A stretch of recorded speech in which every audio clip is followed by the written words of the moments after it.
Born in Brisbane and raised in Bray Park, he went to Pine River State High School, just a regular kid from down under.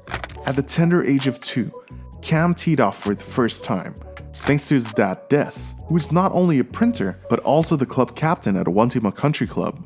His mom Sharon worked at the local department store, and he had a sister named Mel. Cam's parents had a plan for their young golfer.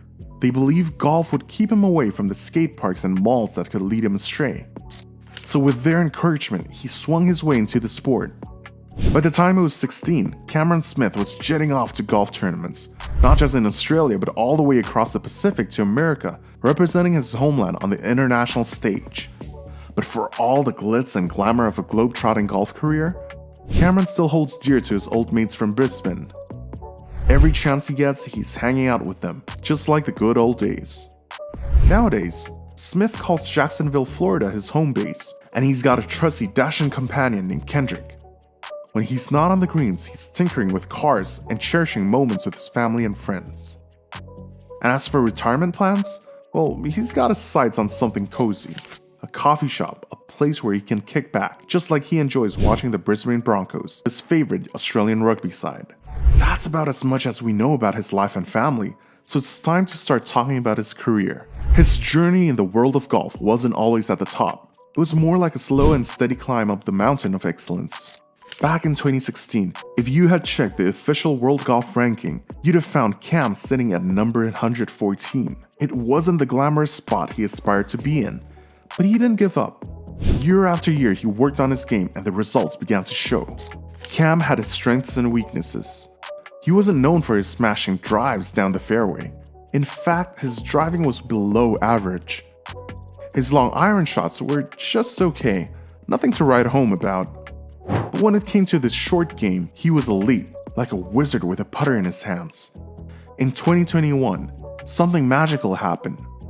Cam suddenly became a putting sensation, making more than 90% of his putts between 3 and 6 feet. It was a feat he hadn't achieved since 2015, round on the greens, putting him on the top 10 in that category. It was like he had a magic wand for putting instead of a golf club. But the real breakthrough came with his wedges. Before 2021, he was never among the top 25 in proximity to the hole from 100 to 125 yards or from 125 to 150 yards.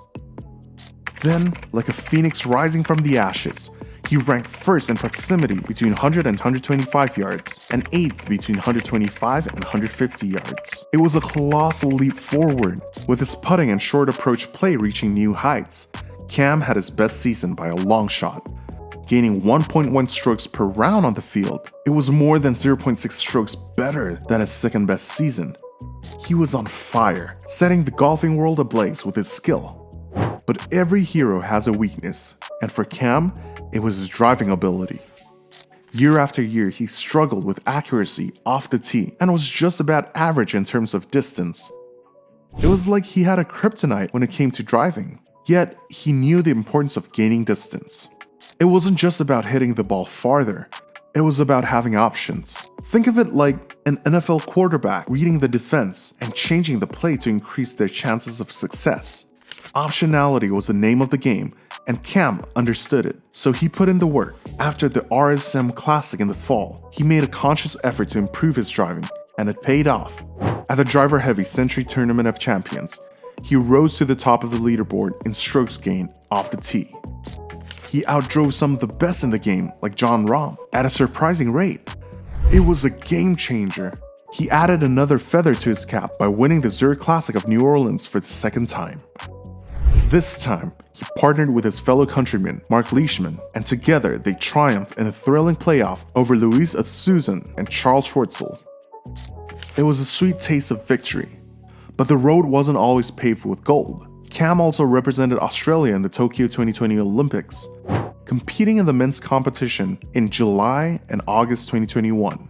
He played his heart out, shooting a remarkable 66 in the 3rd and 4th rounds. Yet, despite his best efforts, he finished in 10th place, just shy of medal contention. In January of 2022, something unexpected happened for Cam. He won the 2022 Century Tournament of Champions in Hawaii at the Kapalua Resort on Maui. It was a historic moment as he shot a PGA Tour record of 34 under par.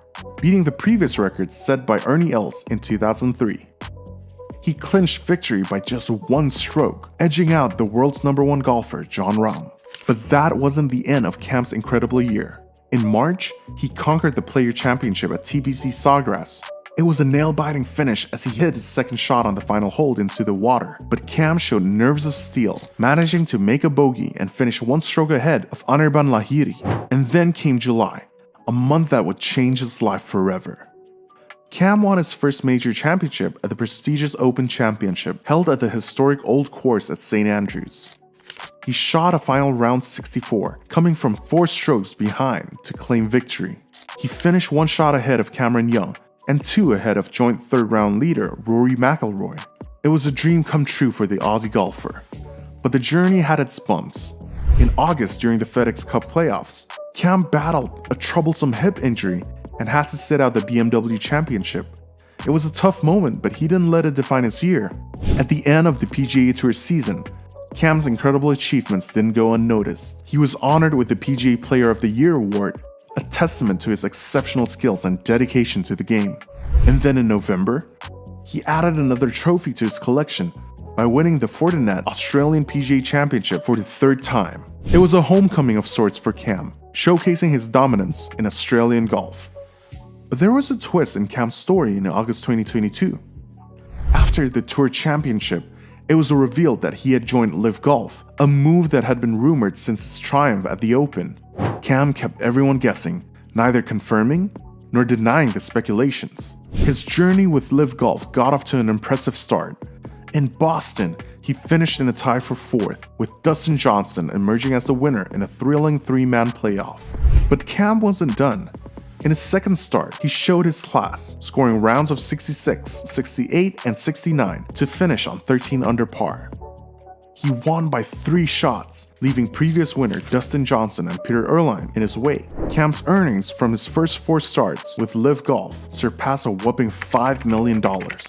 Now, Cam's got an all-around game that's solid, but what sets him apart from the pack? Well, it's his putting. And it's something special. You see, Cam's putting has always been his secret weapon, and many folks consider him one of the best in the world. He proved that when he snagged his major title at St. Andrews. During the second round, he set a record with a jaw-dropping 255 feet of putts made. That's like sinking a putt from the length of a football field. But what's his secret sauce when it comes to putting? It's a mix of confidence, intuition, and visualization. Cam's not one for the traditional putting routine of reading the green and taking practice strokes. Nope, he relies on his gut feeling and visualizes the ball sinking into the hole. Green reading techniques. But here's the twist. He relies on his feet to feel the green, and it's a bit like magic. He spends extra time on the green, trying to see the ball rolling into the hole, almost like a mental movie playing in his head. Now putt. To lock in that consistency, he uses a training aid. A putting mirror. It helps him ensure that his setup is identical every time he's out on the golf course. So if you're a golfer struggling with swing thoughts, tension, or anxiety on the putting green, maybe it's worth trying Cam's approach. Trust your pre-shot process, lock in your setup, and visualize that ball going in the hole.